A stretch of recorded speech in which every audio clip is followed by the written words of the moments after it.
بسم اللہ الرحمن الرحیم باب جلود المیتۃ قبل ان تدبغ۔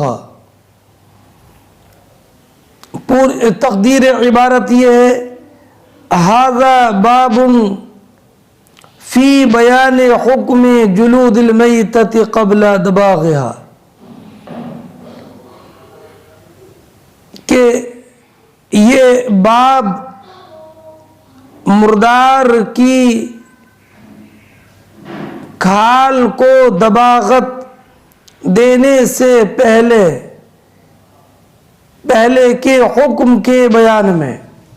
کہ کیا دباغت سے پہلے مردار کی کھال کی بے صحیح ہے یا نہیں۔ حدثنا زہیر بن حرب قال حدثنا یعقوب بن ابراہیم قال حدثنا ابی عن صالح قال حدثني ابن شهاب ان عبید اللہ بن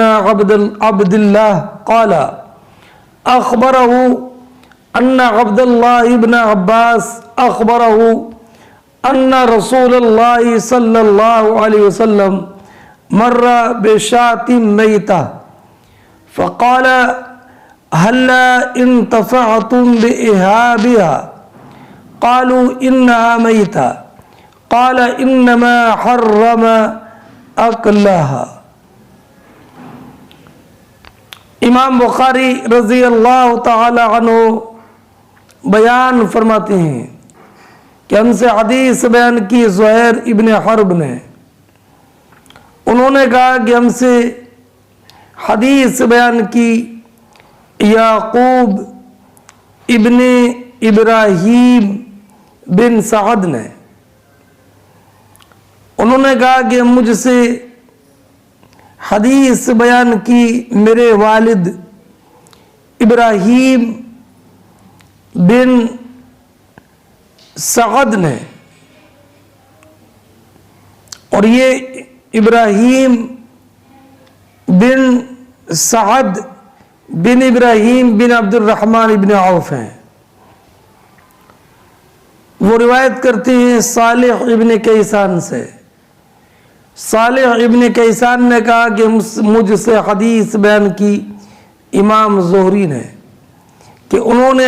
عبید اللہ بن عبداللہ کو یہ کہتے ہوئے سنا، یہ کہتے ہوئے عبید اللہ ابن عبداللہ نے کہا کہ انہیں خبر دی عبداللہ ابن عباس رضی اللہ تعالی عنہما نے، یہ خبر دی کہ نبی کریم صلی اللہ تعالی علیہ وسلم ایک مری ہوئی بکری کے پاس سے گزرے، فقالا تو آپ نے ارشاد فرمایا هل انتفعتم بإهابها، تم نے اس کی کھال سے نفع کیوں حاصل نہیں کیا، کہ کھال سے نفع حاصل کر لیتے اس طور پر کہ کھال اتار کر اسے دباغت دیتے، اور دباغت کے بعد اس کو بیچ دیتے یا اپنا کسی کام میں لاتے، مشکیزہ بنا لیتے یا مصلی بنا لیتے۔ قالوا انہا میتہ، انہوں نے عرض کی یا رسول اللہ یہ تو مردار ہے۔ قال انما حرم اکلها، یا حرم اکلها، کہ بے شک اللہ رب العزت نے مردار کے کھانے کو حرام کیا ہے، اور انما حرم اکلها، بے شک اس کا کھانا حرام ہے، اس کی کھال کو بیچنا یہ حرام، ممنوع اور ناجائز نہیں ہے۔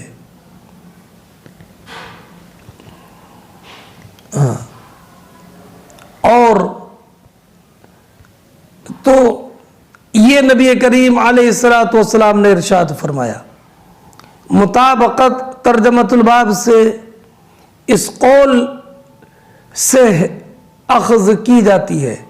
هل انتفعتم بإهابها، اس لیے کہ یہ جملہ اس بات پر دلالت کرتا ہے کہ مردار کی کھال سے نفع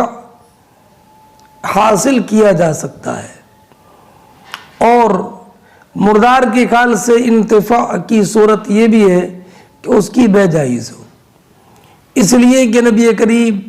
علیہ الصلوۃ والسلام نے ارشاد فرمایا کہ مردار کا کھانا ہی حرام ہے، اب کھانے کے علاوہ بیع وغیرہ سے اس کی کھال سے انتفاع یہ جائز ہے۔ اور امام زہری علیہ رحمت و رضوان کا مذہب یہ ہے کہ کھال سے انتفاع جائز ہے، چاہے اسے دباغت دی جائے یا دباغت نہ دی جائے، اور امام بخاری رضی اللہ تعالی عنہ نے بھی یہی مذہب اختیار کیا ہے۔ امام اعظم امام الائمہ سراج الامہ کاشف الغمہ امام اعظم رضی اللہ تعالی عنہ نے فرمایا کہ دباغت کے بعد مردار کی کھال سے انتفاع جائز ہے،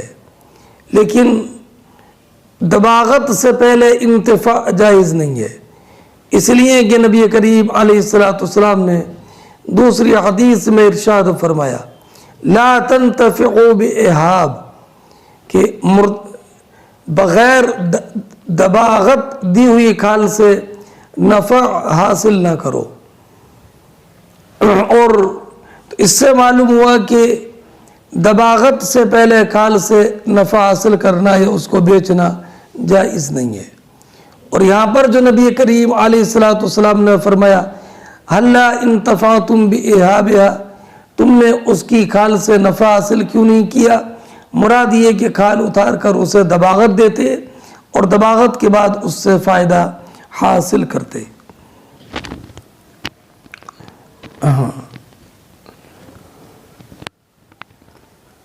دباغت کے بعد اس لیے کہ دباغت کے بعد مردار کی کھال پاک ہو جاتی ہے، اور دباغت سے پہلے وہ ناپاک رہتی ہے، اور دباغت سے پہلے جب ناپاک ہے تو جیسے مردے کی بے، میتہ کی بے ممنوع ہے، ایسی دباغت سے پہلے کھال کی بے بھی ممنوع رہے گی۔ یہ حدیث کتاب الزکوٰۃ میں بھی گزری ہے، باب الصدقۃ علی اموال ازواج النبی صلی اللہ علیہ وسلم میں۔ باب قتل الخنزیر، یہ باب ہے خنزیر کے قتل کے بیان میں کہ کیا خنزیر کا قتل کرنا مشروع ہے یا غیر مشروع ہے۔ تو جمہور علماء کا مذہب یہ ہے کہ خنزیر کا قتل کرنا جائز ہے، کہ جمہور علماء نے فرمایا کہ جب خنزیر دار کفر میں پایا جائے یا دار کفر کے علاوہ میں اور اس کے قتل پر انسان قاتل ہو تو اسے قتل کر دے، لیکن یہ اہل ذمہ کا خنزیر اس سے مستثنیٰ ہے، اس لیے کہ خنزیر اہل ذمہ کے نزدیک مال ہے، اور ذمیوں کے اموال سے تعرض کرنا ممنوع ہے۔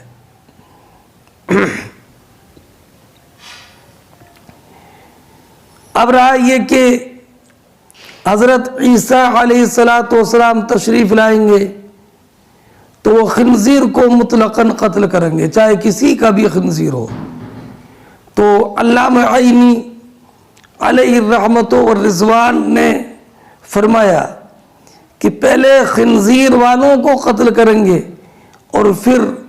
خنزیر کو قتل کریں گے۔ حضرت عیسیٰ علیہ السلام تو خنزیر والوں ہی کو قتل کریں گے، جیسے کہ وہ صلیب کو توڑیں گے، اس لیے کہ حضرت عیسیٰ علیہ السلام جب نزول فرمائیں گے اور ہمارے نبی کریم علیہ الصلوۃ والسلام کی شریعت کی تقریر کے لیے سب کو اسلام پر ابھاریں گے، اور جب اہل کفر کو پائیں گے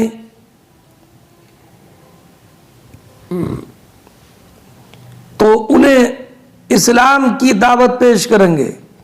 اور جو انکار کریں گے چاہے وہ اہل ذمہ سے ہوں یا اہل حرب سے، سب کو قتل کر دیں گے۔ اور جب ان کا قتل کرنا جائز ہوگا تو لا محالہ وہ خنزیر بھی قتل کریں گے اور صلیب بھی توڑیں گے بطریق اولا۔ حضرت عیسیٰ علیہ السلام کی تشریف آوری کے بعد جزیے کا حکم ختم ہو جائے گا، اس لیے کہ لوگ یا تو اسلام قبول کریں اس وقت میں، اور جو اسلام قبول نہ کریں گے انہیں قتل کر دیں گے، تو جزیہ لینے کی اب کوئی صورت باقی نہ رہی۔ اور حضرت عیسیٰ علیہ السلام کے زمانے میں کوئی دین کا دشمن باقی نہ رہے گا، سب کے سب لوگ مسلمان ہو جائیں گے، اور اس کثرت سے مال ہوگا کہ کسی کو جزیہ وغیرہ لینے کی حاجت ہی نہیں ہوگی، بلکہ کوئی مال قبول کرنے والا نہیں ملے گا۔ اب رہا یہ معاملہ کہ کتاب البیوع چل رہی ہے اور بیع کے ابواب کا بیان چل رہا ہے، تو بیچ میں باب قتل الخنزیر لانے کی مناسبت کیا ہے؟ تو حضرت امام بخاری رضی اللہ تعالی عنہ نے یہ بتانا مقصود ہے امام بخاری کا کہ ہر وہ چیز کہ جو حرام ہو اور اس کی بیع جائز نہ ہو تو اس کا قتل کرنا جائز ہوتا ہے۔ جیسے خنزیر حرام ہے، شریعت مطہرہ نے اس کی بیع کو حرام فرمایا تو اس کا قتل کرنا جائز۔ اسی اعتبار سے امام بخاری رضی اللہ تعالی عنہ نے باب قتل الخنزیر کو ابواب البیع میں داخل کیا ہے۔ وقال جابر حرم النبی صلی اللہ علیہ وسلم بیع الخنزیر، کہ حضرت جابر رضی اللہ تعالی عنہ نے بیان فرمایا کہ نبی اکرم صلی اللہ تعالی علیہ وسلم نے خنزیر کی بیع کو حرام فرمایا ہے۔ مطابقت ترجمۃ الباب سے اس اعتبار سے ہے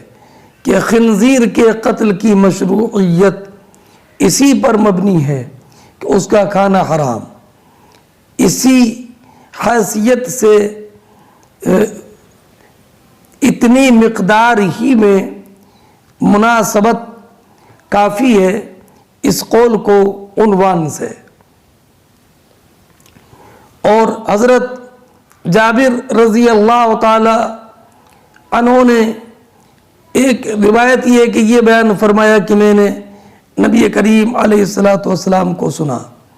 فتح مکہ کے سال، جب کہ آپ مکہ مکرمہ میں تھے، میں نے یہ کہتے ہوئے سنا کہ ان اللہ تعالی ورسولہ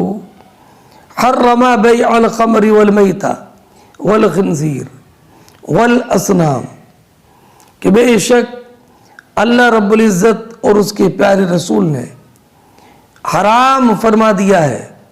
شراب کی بیع کو، مردار کی بیع کو، خنزیر کو اور بتوں کی عبادت کو۔ ابھی یہ حدیث پاک 9 ابواب کے بعد آتی ہے۔ حدثنا قتيبة بن سعيد قال حدثنا الليث عن ابن شهاب عن ابن المسيب أنه سمع أبا هريرة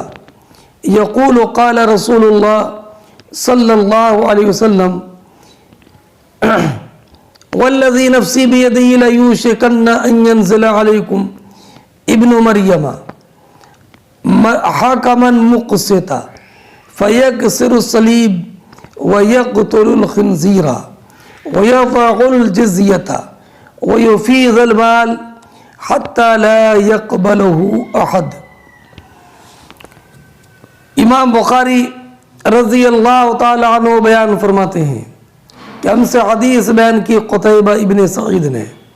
انہوں نے کہا کہ ہم سے حدیث بیان کی لیث نے، انہوں نے روایت کیا امام زہری سے، وہ روایت کرتے ہیں سعید ابن مسیب سے کہ انہوں نے حضرت ابو ہریرہ کو یہ کہتے ہوئے سنا کہ نبی اکرم صلی اللہ تعالی علیہ وسلم نے ارشاد فرمایا کہ قسم اس ذات کی کہ جس کے قبضہ و قدرت میں میری جان ہے، عن قریب وہ زمانہ آئے گا جس میں حضرت عیسیٰ ابن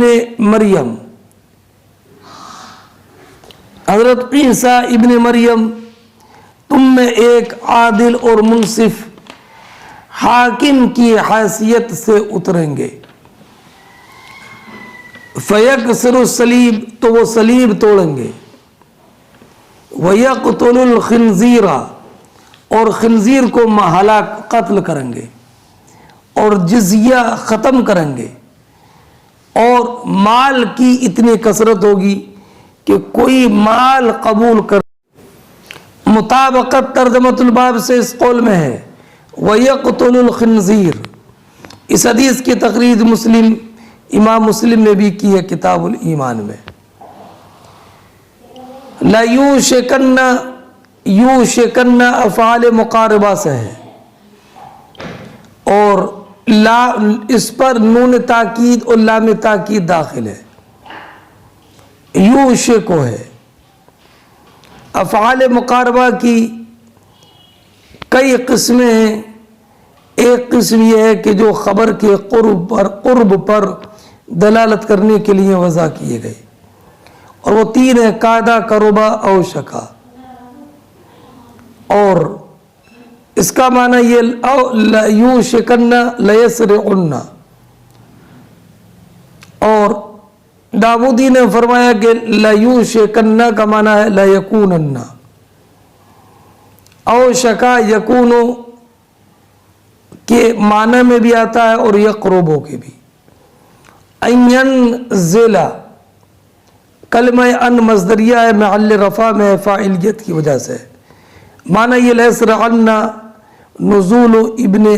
مریم فیکم، کہ بے شک تم میں حضرت عیسیٰ ابن مریم علیہ السلام کا نزول ہوگا۔ اور نزول آسمان سے اس لیے کہ اللہ رب العزت جل جلالہ نے حضرت عیسیٰ علیہ السلام کو زندہ اٹھایا، اور آپ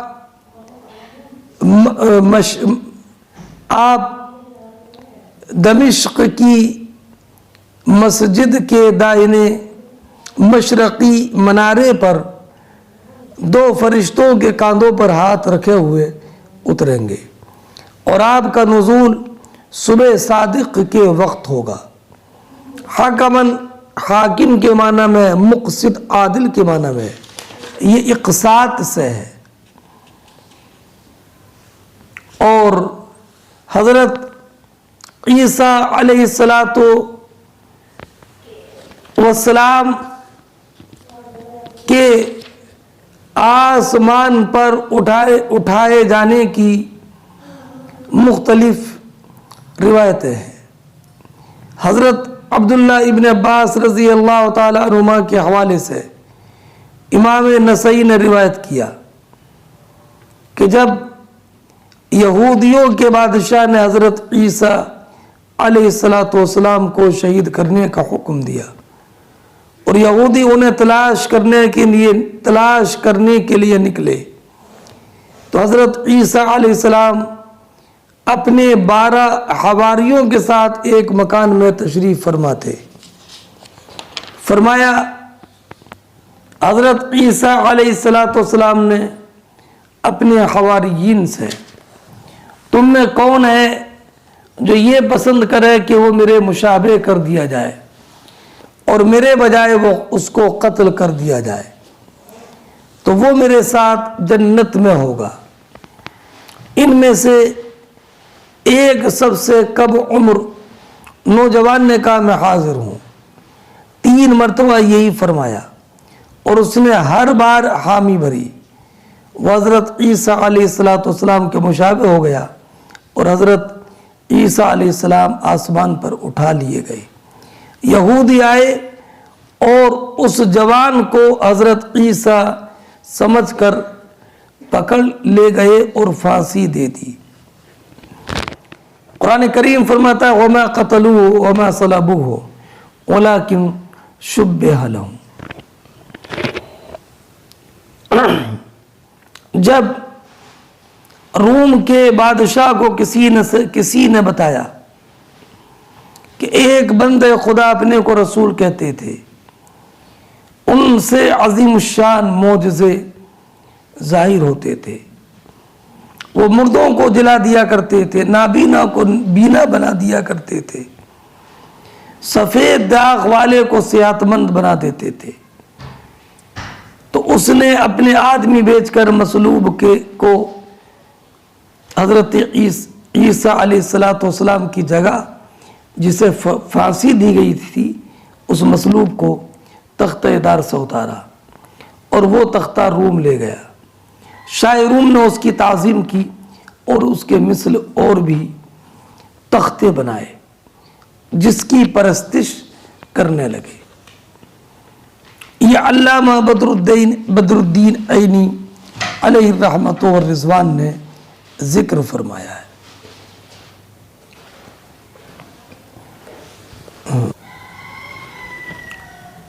فرمایا نبی اکرم علیہ السلام نے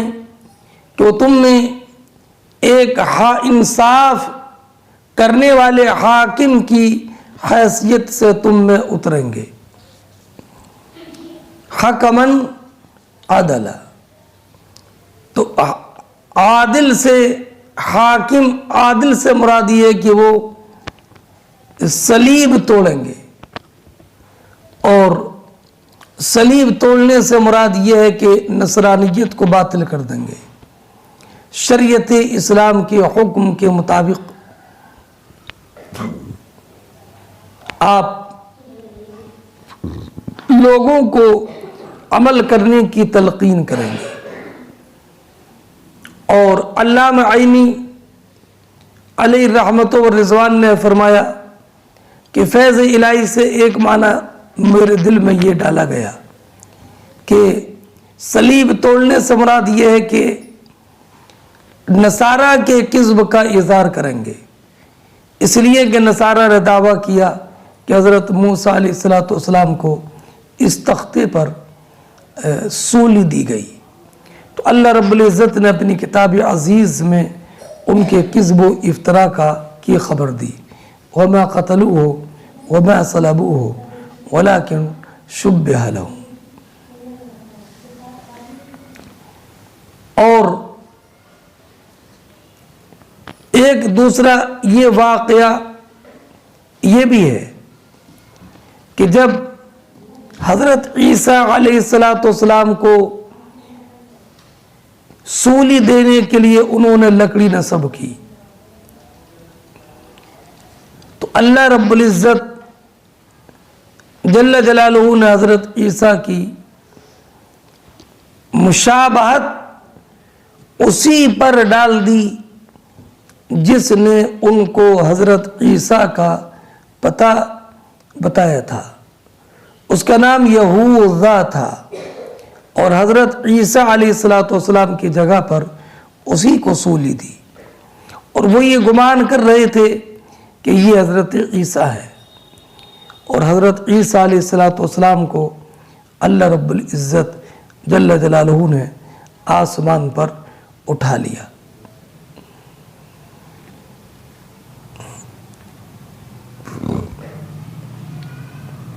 اور پھر ان لوگوں نے یہوذا کو قتل بھی کیا، سولی بھی دی،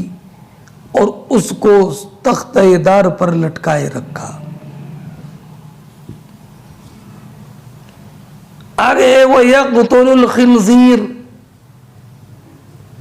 خنزیر قتل کریں گے۔ خنزیر کے قتل کا معنی علامہ طیبی نے بتایا کہ اس کا پالنا، اس کا کھانا آپ حرام قرار دے دیں گے اور اس کے قتل کو مباح قرار دیں گے۔ اس میں یہ بیان ہے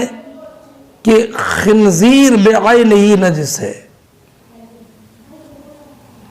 اس لیے کہ حضرت عیسیٰ علیہ السلام کا اس خنزیر کو قتل کرنا شریعت اسلامیہ کے حکم پر ہوگا، اور پاک چیز جو قابل انتفاع ہو اس کا تلف کرنا مباح نہیں ہے۔ تو اس سے معلوم ہوا کہ خنزیر نجس العین ہے۔ اور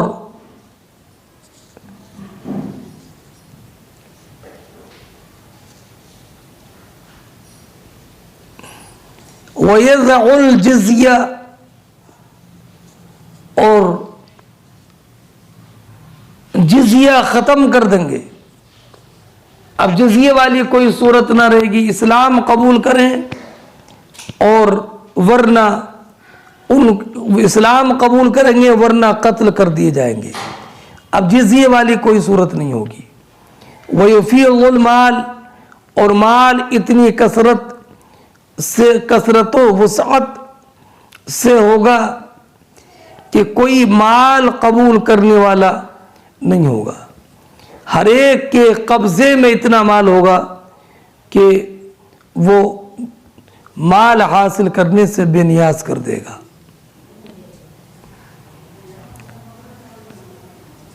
ابن بطال نے کہا کہ یہ حدیث اس بات کی دلیل ہے کہ خنزیر حرام ہے عیسیٰ علیہ السلام کی شریعت میں، اور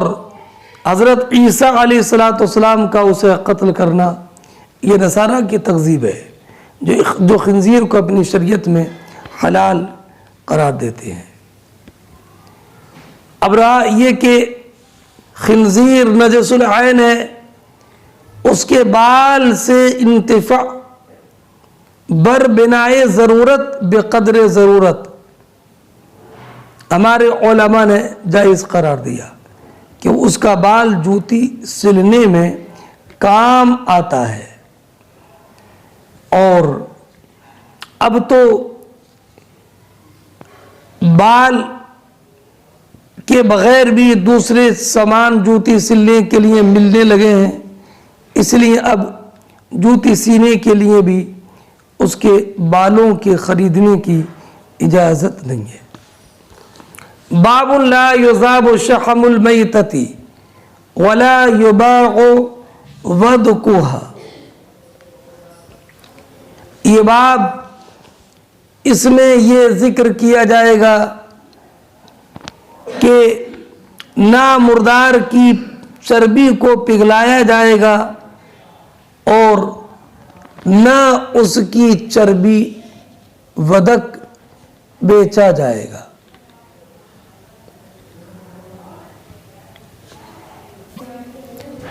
شحم کے معنی چربی کے ہیں، اور ودک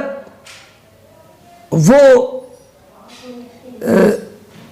گوشت پر لگی ہوئی چربی، اور یا گوشت کا وہ تار جو گوشت سے نکالا جاتا ہے۔ تو معنی یہ ہوا کہ مردار کی نہ چربی کو پگھلایا جائے گا اور نہ اس کسی مردار سے تار نکال کر اس تار کو بیچا جائے گا، یا گوشت کے ساتھ جو چربی لگی ہے نہ اس کو بیچا جائے گا۔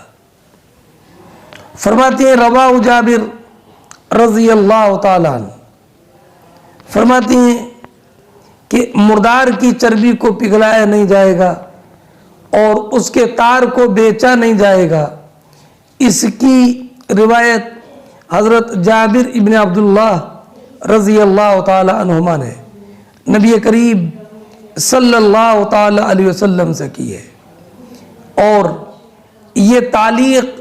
اسناد کے ساتھ باب بیع المیتۃ والاسنام میں ابھی 8 ابواب کے بعد آتی ہے۔ حدثنا الحمیدی قال حدثنا سفیان قال حدثنا عمرو بن دینار قال اخبرنی طاؤوس انه سمع ابن عباس يقول بلغ عمر ان فلانا باع خمرا فقال قاتل الله فلان الم يعلم ان رسول الله صلى الله عليه وسلم قال قاتل الله اليهود حرمت عليهم الشحوم فجملوها فباعوها۔ امام بخاری رضی اللہ تعالی عنہ بیان فرماتے ہیں کہ ہم سے حدیث بیان کی عبداللہ ابن زبیر حمیدی نے، انہوں نے کہا کہ ہم سے حدیث بیان کی سفیان ابن عیینہ نے، انہوں نے کہا کہ ہم سے حدیث بیان کی عمرو ابن دینار نے، عمرو ابن دینار نے کہا کہ مجھے خبر دی طاؤوس نے، انہوں نے کہا کہ میں نے عبداللہ ابن عباس رضی اللہ تعالی عنہما کو یہ کہتے ہوئے سنا کہ عبداللہ ابن عباس نے کہا کہ حضرت عمر رضی اللہ تعالی عنہ کو یہ خبر ملی کہ فلاں شراب بیچتے ہیں، تو آپ نے فرمایا قاتل اللہ فلاں، اللہ فلاں کو برباد کر دے۔ علم یعلم، کیا ان کو یہ معلوم نہیں کہ نبی اکرم صلی اللہ تعالی علیہ وسلم نے فرمایا کہ اللہ یہودیوں کو تباہ و برباد کر دے، کہ حرمت علیہم الشحوم فجملوها فباعوها، کہ یہودیوں پر چربی حرام کی گئی تو انہوں نے پگھلا کر بیچنا شروع کر دیا تھا۔ مطابقت ترجمۃ الباب سے اس قول میں ہے حرمت علیہم الشحوم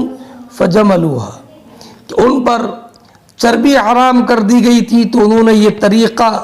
حیلہ غیر شرعیہ کیا کہ ان کو جو ہے وہ پگھلا کر کے بیچنا شروع کر دیا تھا۔ اس حدیث کی تخریج امام بخاری نے ذکر بنی اسرائیل میں بھی کی ہے، امام مسلم نے بھی کی ہے کتاب البیوع میں، اور امام نسائی نے کی ہے ذبائح میں، ابن ماجہ نے کی ہے اشربہ میں، کتاب الاشربہ میں۔ اللہ فلاں کو قاتل اللہ فلاں، تو قاتل باب مفاعلت سے، اور مفاعلت مشارکت کا مقتضی ہے، تو کون ہے جو اللہ رب العزت سے مقابلہ کرے؟ تو یہاں پر قتل اللہ کے معنی میں ہے اللہ فلاں کو تباہ فرما دے۔ اب رہا یہ کہ یہ شراب بیچنے والے کون تھے، تو یہ حضرت سمرہ ابن جندب رضی اللہ تعالی عنہ تھے۔ سمرہ ابن جندب رضی اللہ تعالی عنہ نے پہلے شراب کو سرکہ بنایا اور پھر اس کو بیچا، اور لہذا سمرہ ابن جندب پر یہ نہیں کہا جائے گا ان کے تعلق سے کہ انہوں نے عین شراب کو کیسے بیچا، حالانکہ اس کی تحریم تو مشہور تھی۔ تو جواب یہ کہ انہوں نے اس میں ایک تعویل اور حیلہ کیا کہ پہلے اس کو سرکہ بنایا اور اس کے نام کو بدل دیا، جیسے کہ یہود نے چربی کا بیچنا جب حرام فرمایا تو اس کو پگھلا کر کے بیچا، تو جو تعویل یہود نے کی ایسے ہی معاملہ حضرت سمرہ ابن جندب رضی اللہ تعالی عنہ کا تھا، اس لیے حضرت عمر رضی اللہ تعالی عنہ نے ان پر یہ بات قابل عیب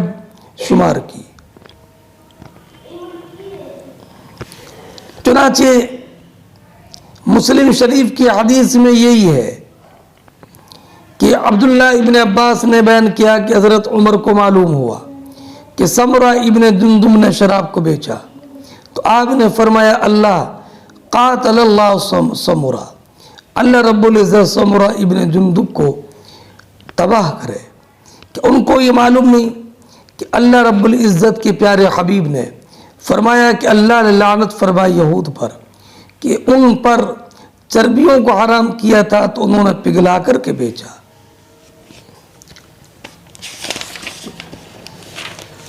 اور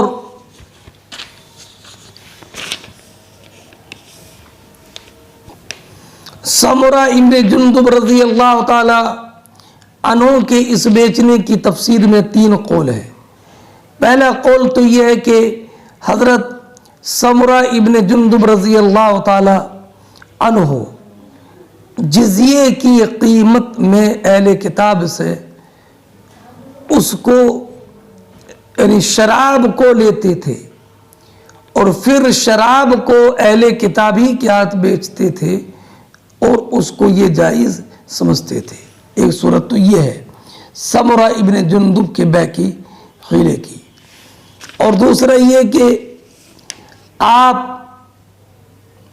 سرکہ بیچتے تھے اس انسان کے ہاتھ جو شراب بنائے، اور سرکے کا نام بھی شراب رکھا جاتا ہے، جیسے کہ انگور کو سرکہ کہہ دیا جاتا ہے اس لیے کہ وہ سرکہ شراب کی طرف منتقل ہونے والا ہے۔ حضرت امام خطابی نے کہا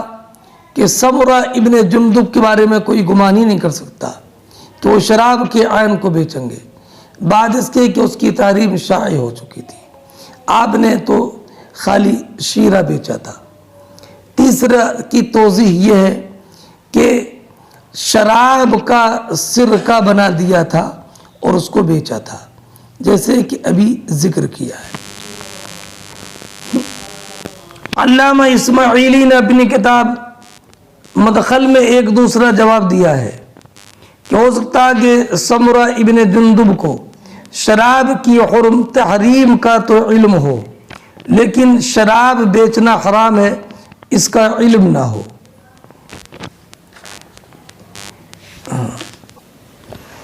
اس حدیث سے یہ معلوم ہوا کہ حرام کام کی طرف لے جانے والے حیلے اور وسیلے باطل ہیں، اور یہ بھی معلوم ہوا کہ شراب کی بیع حرام ہے، اور یہ بھی معلوم ہوا کہ اشباہ و نظائر میں قیاس کا استعمال جائز ہے، اور یہ بھی معلوم ہوا کہ شے جب حرام ہو جائے تو اس کی ثمن بھی حرام ہوتی ہے، اور یہ بھی معلوم ہوا کہ مسلمان کا شراب کو ذمی کے ہاتھ بیچنا بھی جائز نہیں ہے۔ حدثنا عبدان قال اخبرنا عبد الله قال اخبرنا يونس عن ابن شهاب قال سمعت سعيد بن المسيب عن ابي هريره ان رسول الله صلى الله عليه وسلم قال قاتل الله يهودا حرمت عليهم الشحوم فباعوها واكلوا اثمانها۔ امام بخاری رضی اللہ تعالی عنہ فرماتے ہیں کہ ہم سے حدیث بیان کی عبدان نے، عبدان عبداللہ ابن عثمان مروزی ہیں، انہوں نے کہا کہ ہمیں خبر دی عبداللہ ابن مبارک نے، انہوں نے کہا کہ ہمیں خبر دی یونس نے، انہوں نے روایت کی امام زہری سے، وہ کہتے ہیں کہ میں نے سعید ابن مسیب رضی اللہ تعالیٰ عنہ کو سنا، وہ روایت کرتے حضرت ابو ہریرہ رضی اللہ تعالیٰ عنہ سے کہ نبی اکرم کہ انہوں نے کہا کہ نبی اکرم صلی اللہ تعالی علیہ وسلم نے فرمایا اللہ رب العزت یہود کو تباہ و برباد فرما دے، ان پر چربی، مردار کی چربی حرام کی گئی تھی، فباعوها واکلوا اثمانها، تو انہوں نے چربیوں کو بیچا اور اس کی قیمت اور اس کی ثمن کھائی۔ قال ابو عبداللہ قاتلهم اللہ لعنہم، قتل لعنا الخراسون الکذابون۔ امام قال ابو عبداللہ سے امام بخاری کی ذات مراد ہوتی ہے۔ امام بخاری رضی اللہ تعالی عنہ فرماتے ہیں کہ قاتلہم اللہ کا معنی لعنہم اللہ، قاتل لعنا کے معنی میں ہے۔ اب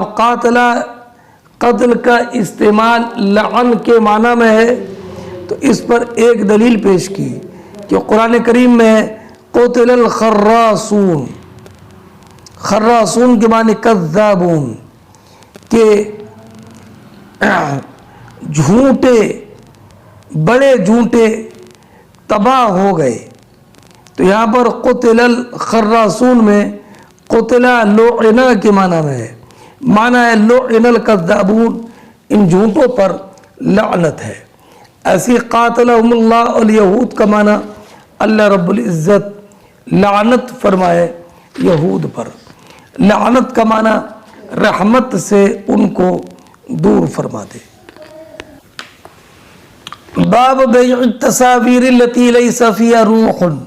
وما يكره من ذلك، یہ باب ان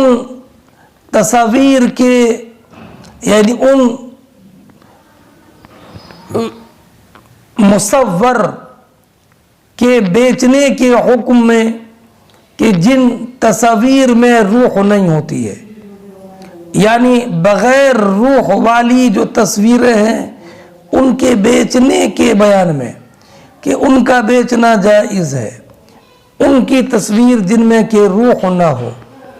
وما یکرہ من ذالک، اور جو تصویریں بنانا یا بیچنا ممنوع اور مکروہ ہے۔ حدثنا عبداللہ ابن عبد الوہاب قال حدثنا یزید بن زرع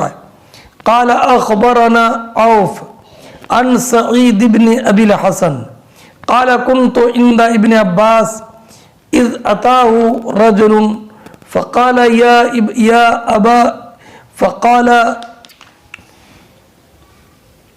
ابا عباس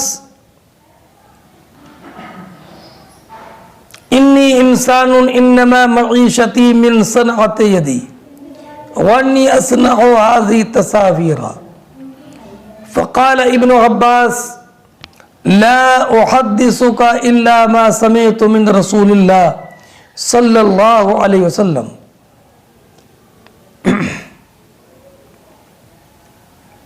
یقول من صور صورة فإن اللہ معذبه حتى ينفخ فيها الروح وليس بنافخ فيها أبدا، فرب الرجل ربوة شديدة واصفر وجهه فقال ويحك إن أبيت إلا أن تصنع فعليك بالشجر كل شيء ليس فيه الروح۔ فرمات اس حدیث کے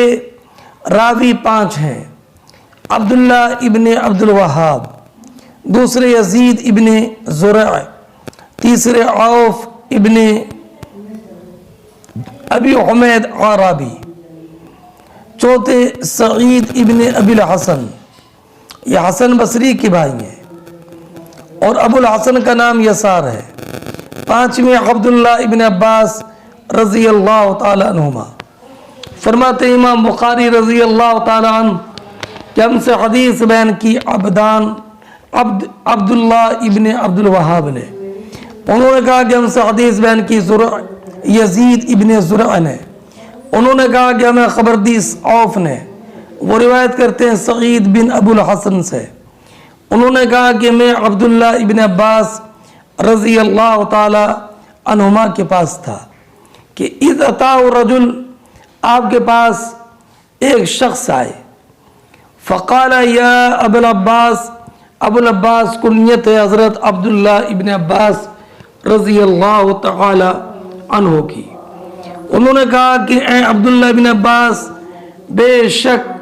میں ایک ایسا انسان ہوں کہ میرا ذریعہ معاش ہاتھ کی کاریگری ہے، اور میں یہ تصویریں بناتا ہوں، تو میرے متعلق کیا حکم ہے؟ تو حضرت عبداللہ ابن عباس رضی اللہ تعالی عنہما نے فرمایا، میں تم سے وہی بیان کروں گا جو میں نے نبی اکرم صلی اللہ تعالی علیہ وسلم سے سنا ہے۔ نبی کریم علیہ السلام نے فرمایا، جو شخص کوئی تصویر بنائے گا اسے اللہ رب العزت عذاب دے گا جب تک کہ اس میں روح نہ ڈال دے، اور وہ کبھی بھی اس میں جان نہ ڈال سکے گا۔ جب اتنا سنا فَرَبَ الرَّجُلُ رَبْوَةً شَدِيدًا، اس پر اس شخص نے لمبی ٹھنڈی سانس لی، یعنی اس کا سانس چڑھ گیا، وہ خوف زدہ ہو گیا اور اس کا چہرہ زرد ہو گیا۔ تو عبداللہ ابن عباس رضی اللہ تعالی عنہما نے فرمایا وَيْحَكَ إِنْ أَبَيْتَ إِلَّا أَن تَصْنَعَ، تیرا برا ہو اگر تجھے تصویر بنانا ہی ہے تو ان درختوں کی اور ہر اس چیز کی جس میں جان نہیں تصویریں بنا سکتے ہو۔ تو اس سے یہ معلوم ہوا کہ ذی روح کی تصویر بنانا سخت ممنوع اور سخت ناجائز و حرام ہے، چاہے وہ تصویر ہاتھ سے بنائی جائے یا کیمرے سے بنائی جائے یا کاغذ پر بنائی جائے یا مجسمہ اس کا بنایا جائے۔ نبی کریم صلی اللہ تعالی علیہ وسلم نے فرمایا کہ اس پر اس کو عذاب دیا جائے گا یہاں تک کہ وہ اس میں روح ڈال دے، اور روح ڈال نہیں سکتا، اس لیے مطلب یہ ہے کہ اس پر ہمیشہ کا عذاب ہوگا۔ چنانچہ امام طحاوی نے بھی اس حدیث کی تخریج کی ہے، امام مسلم نے کتاب اللباس میں کی ہے، امام نسائی نے کتاب الزینت میں۔ حضرت امام طحاوی نے جو یہ روایت کی ہے اس میں یہ کہ عبداللہ ابن عمر رضی اللہ تعالی عنہما نے فرمایا کہ نبی کریم علیہ السلام نے ارشاد فرمایا، المصورون یعذبون یوم القیامہ، تصویر بنانے والوں کو قیامت کے دن عذاب دیا جائے گا، ان سے کہا جائے گا احیوا ما خلقتم، جو تم نے بنایا اس میں جان ڈالو۔ ابو ہریرہ کی روایت یہ ہے کہ من صور صورتا کلف یوم القیامت ان ینفخ فی الروح ولیس بنافخ، جو انسان تصویر بنائے تو قیامت کے دن اس کو اس کا مکلف بنایا جائے گا کہ وہ اس میں روح ڈالے، حالانکہ وہ اس میں روح نہیں ڈال سکتا۔ اور یہ بھی یاد رہے کہ قیامت کے دن اس سے جو کہا جائے گا کہ تم روح ڈالو، یہ امر برائے تعجیز ہے کہ اس سے اس کے عجز کو ظاہر کرنا ہے۔ اس حدیث سے یہ معلوم ہوا کہ ہر تصویر بنانے والے پر سخت عذاب کی وعید ہے۔ اور ایک حدیث میں یہ لعن رسول اللہ صلی اللہ علیہ وسلم المصورین، اور ایک حدیث میں یہ قاتل اللہ قوما یصورون ما لا یخلقون، اللہ رب العزت ان کو ہلاک فرما دے جو تصویر بناتے ہیں ان کی جو کہ پیدا نہیں، جو کہ یہ بنا نہیں سکتے۔ اس سے یہ معلوم ہوا کہ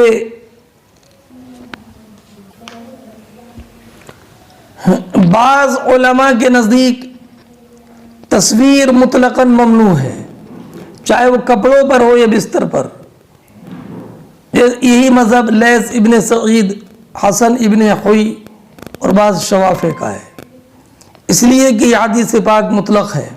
لا تدخل الملائکۃ بیتا فیہ صورۃ ولا کلب ولا جنب۔ اور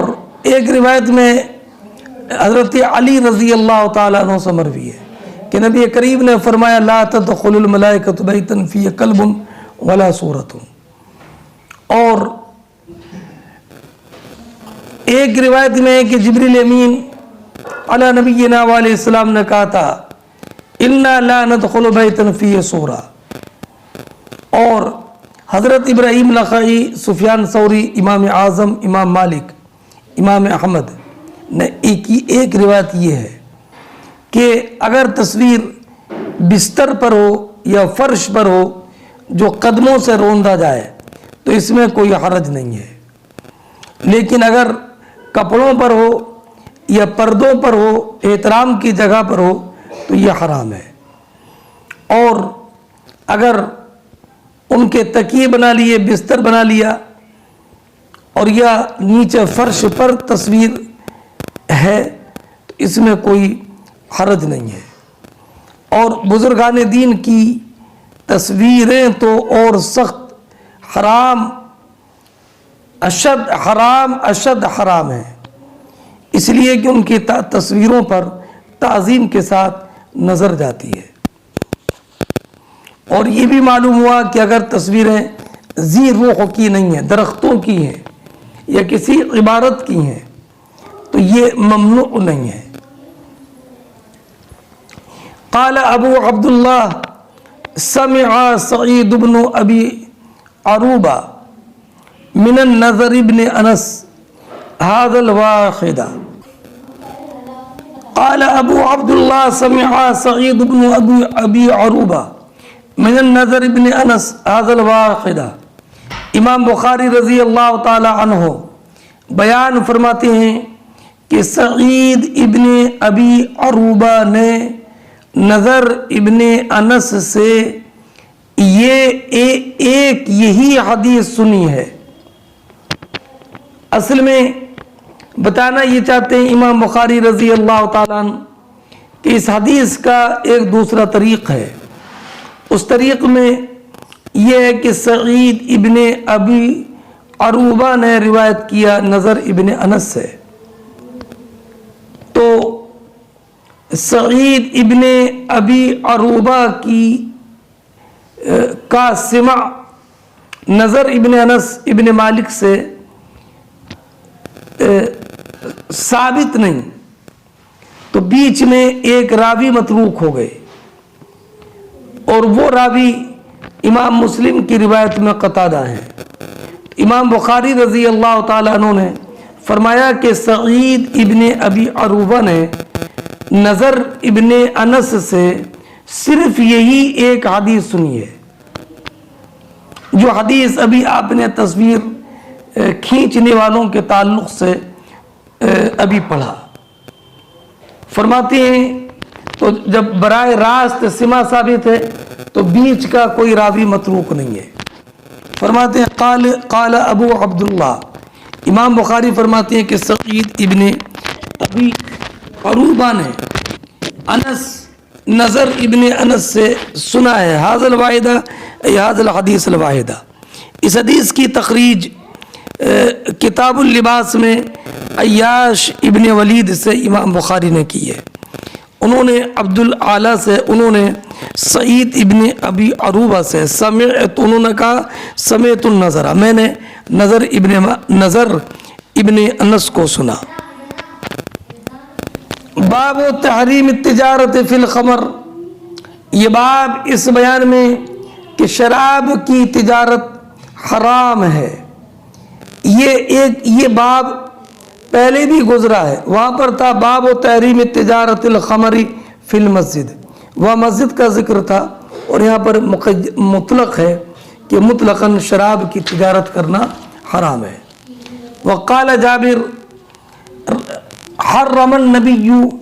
صلی اللہ علیہ وسلم بیع الخمر، جابر ابن عبداللہ رضی اللہ تعالیٰ عنہ نے بیان فرمایا کہ نبی اکرم صلی اللہ تعالیٰ علیہ وسلم نے شراب کی بیع کو حرام فرما دیا۔